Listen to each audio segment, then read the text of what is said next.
আসসালামু আলাইকুম প্রিয় বন্ধুরা, কেমন আছেন? আশা করি ভালো আছেন। তো আলহামদুলিল্লাহ আমিও ভালো আছি। জোহরের নামাজ পড়ে একটু খাইলাম, খেয়ে একটু বাইরে বের হলাম। এই যে হচ্ছে আমার বাড়ির মধ্যে গাছ, আপনারা জানেন অনেক ফুলের গাছ আছে আমাদের বাড়ির মধ্যে, আর মাছের হাউস আছে। আসলে এগুলোর কাজ এখন শুরু করতে হবে আমাকেও, কারণ শীত প্রায় শেষের পথে। আহ, এই জন্য কাজগুলো শেষ করব এখন আস্তে আস্তে।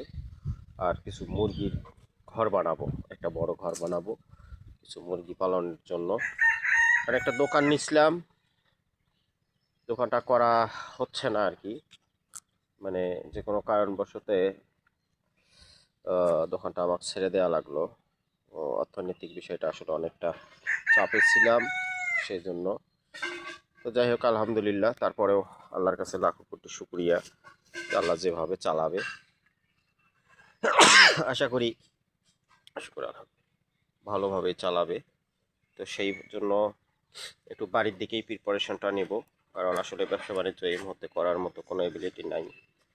আর কিছু ঝামেলা ছিল, সে ঝামেলাগুলো টুকটাক করে ক্লিয়ার করার চেষ্টা করতেছি। আর একটু আছে, ইনশাআল্লাহ আশা করা যায় যে অতি দ্রুত সেগুলো শেষ করব। তো আপনারা দোয়া করবেন আল্লাহ পাক যেন খুব দ্রুত সেগুলো থেকে আমাকে রেহাই দেয়। আল্লাহ হাফেজ বন্ধুরা।